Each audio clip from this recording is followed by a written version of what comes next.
your precious TikTok is going to die. Well, not necessarily. Maybe. Stop playing with them, I have a theory that our favourite app is in trouble. Today I want to talk about four things that YouTube Shorts can do in the long run that will allow TikTok to run out of time. Oh, so good. The pun, not the tea. I mean, the tea's great.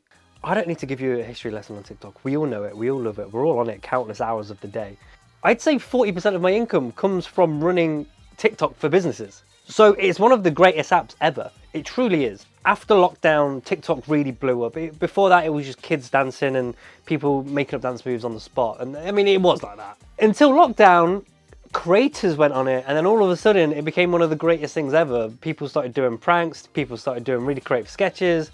People really took it over as their own platform. For that, TikTok's amazing. And it will continue to be amazing if you're a hobbyist and just want to have fun. If you're a business owner, if you're an influencer, I genuinely believe TikTok is going to become a lot harder to stay on once YouTube Shorts implements their new thing. And I'll get into that later. And today I just want to go over these four things that I believe they need to do ASAP before people move to YouTube Shorts. And if my theory is correct, it may happen sooner rather than later.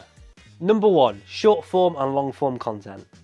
TikTok is amazing for short form content. It was built for short film content.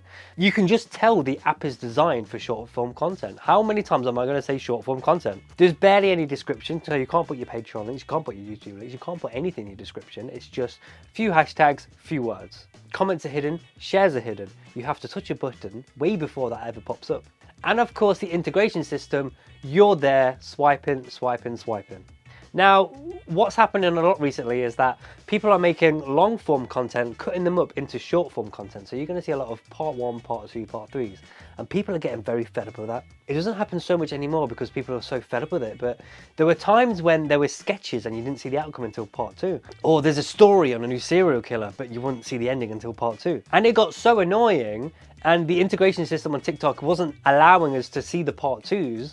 You had to tag it in the comments, that people would just swipe away. But then recently, TikTok have now actually implemented long form content, but I can't imagine anyone sitting through a 20-minute video without having the natural instinct to be like, okay, this is longer than 30 seconds in a bit. So TikTok's designed for short form content, and it should stay as short form content. We're there for a laugh, we're there to see some funny stuff, we're there to see how everyone's day's going, we're here to see unboxings. We're here to see the latest trends. Number 2, community. Community is so hard for TikTok because, again, it's designed to keep swiping, right? And every single video is so good, and your For You page is so perfect, and the algorithm is just straight for you that everyone becomes your favorite creator. You subscribe to so many people, you like so many people's videos that sometimes you just forget how many people you subscribe to. And of course, as soon as you log on to TikTok, your For You page is automatically there. Your followers are on the next tab. So already they're like, okay, yeah, forget these people you subscribe to. This is all the new stuff. There's a few stories I've read where there's influencers who have hosted meet and greets in their local mall, conventions, anything. And no one turned up. And it just goes to show you that there really isn't a community on TikTok. You don't log on to see your favorite creator. You log on just for a laugh and to see some fun quality content. And that's great. But when you're trying to build a community, you need like a mailing list, you need people to subscribe to your Patreon, you need money, you need to sell your merch, and it's just not that easy on TikTok. And that's a perfect segment to number 3, money. KSI, one of the biggest creators in the world, on YouTube, Sidemen, his boxing career, Prime, he's also on TikTok, and I'm sure we've all seen the famous video of him saying how much he earns on TikTok. 9.2 million followers, 70 million likes, 100 million plus, maybe 200 million plus. Guess how much I've made? I'm going to go with 1,600. To 100. It's quite, you guys are kind of low, 3,000. £3,000 though, but for the amount of views he gets. That's mad. And the TikTok Creator Fund is nothing to creators. It really isn't. You earn pennies off these millions and millions of views you get, whereas it's just not substantial for a creator who's trying to do it full time.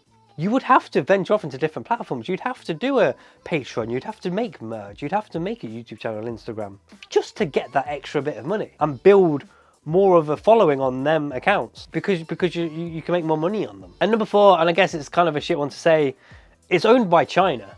TikTok has become so popular that people are now using TikTok as their go-to search engine. More people are going to TikTok than Google. If you want to learn how to make a spaghetti, you don't Google it anymore, you go on TikTok. It's so much easier just to see someone make it and see how they'd prep it, how they'd cook it, rather than clicking on Google, typing it all in, looking at a blog and reading.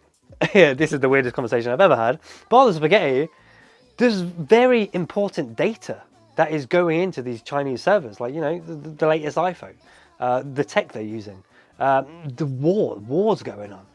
People have been Googling this, and China are learning.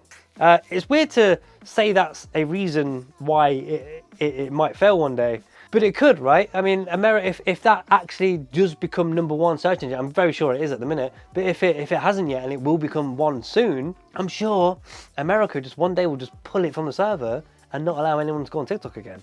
It's very possible. I know it's a bit nerdy, I know it's a bit crazy, but like, stuff like this is super interesting. And when a app fails at one thing, another one comes in its place, just like Instagram, because they're now focused on Reels. Vero's came about, and so many creators are now on Vero because they're putting photos first, where Instagram should be doing that anyway. And if TikTok continues to, you know, not allow for communities and not allow for creators to get the rightful money they're earning, they're going to move. Now, again, this is a theory. It might never happen, but if you start putting YouTube Shorts out now and it becomes big one day, you're welcome. That's all I'm saying. If it doesn't, hey, you're putting more stuff on another platform. Good stuff. So let's rewind. The short form content, part 1, part 2, part 3s. So with YouTube Shorts, you can still do part 1, part 2, part 3s, but you have another level to this YouTube content. Because it's YouTube, and we all know it for long form content. I see that you're interested in this part 1, click my other tab. I have done the same thing, but in long form content, 30 minutes of me talking about 10 crazy things found in Aztec temples. I just feel like it's such a better way of doing it, because no one is going to be watching a 20-minute, half-an-hour video in a portrait format. We're just so used to swiping. Whereas for YouTube, we're already used to this long form content. We've had it for almost a decade, probably longer. Way longer than a decade. 2, community. I don't need to talk about this really. YouTube has day one been built from community. You can sell your merch on there, you can put your Patreon links, your descriptions long enough to talk about your ideas. The comments are perfect, it's all on one page. There's literally bells on YouTube that allow you to click it and YouTube notify you when your favorite creator has uploaded. There's merch easily accessible under the videos. There's Patreon links you can click in the video. Yeah, there's not much else I can say with community, because YouTube is community. That was the video platform that allowed freedom of speech for every creator with every subject. Gamers, musicians, businesses, creators, filmmakers, tech gurus. The community is strong on YouTube, and it always has been. And I can't imagine that ever going. So this next subject is the reason this video has been created. If YouTube weren't doing this, I don't think they'd have a chance, because there'd be no reason for anyone to move from TikTok to YouTube. But I believe this is the definitive point to why people would move from TikTok to YouTube. Monetization. YouTube put out a few weeks ago that they are starting to monetize shorts. They've already done what TikTok should have been doing from the start. At some point in January, YouTube are going to start monetizing your short form content. And I believe that's the reason people will move from TikTok to YouTube. Because if YouTube are starting pushing shorts and people are making very good money off these shorts for the crazy amount of views you get, just like TikTok, for the same amount of money, that's insane. Because if you're a TikToker and you're spending so much time doing this content and you're not making enough money, but people are now making the same content on YouTube, why wouldn't you just... They're losing a battle that they literally can't win unless they monetize the content. TikTok as a business, people who want to make money, people, you know, the influencers on there that really want to make this their lifestyle, can't stay on TikTok because that's not where they make the money. It's an interesting premise, but I do believe, yeah, I do believe as soon as they monetize shorts, everyone's going to move from TikTok to YouTube and start getting that moolah. Number 4, YouTube's owned by America. All the information that can be on Google and on TikTok can now go to YouTube and feed the American algorithm and databases, which they'd want more than any of that which is probably why they're putting money into it. I'm not gonna lie. Number four is the big realization, because they can't allow the Chinese app to take over their the biggest company in the world and allow them to have the data. They need the data. So I mean, it's just a realistic approach, right? It just obviously that's going to happen at some point. They need our data. They need our data. But yeah, they are my 4 reasons I believe YouTube Shorts could take over TikTok pretty soon. I'd just start putting your TikTok content on YouTube and just start formatting things differently and just testing it out. Numbers aren't always everything, and that's true. I've been getting 200, 300 views per video on my YouTube. I put my shorts out and it's been getting 4.5 each, which is crazy numbers. So they're clearly pushing shorts right now as well. Oh, it's so cold. Anyway, guys, don't forget to comment and subscribe. Hope you've enjoyed this video, and I'll see you next time. Stop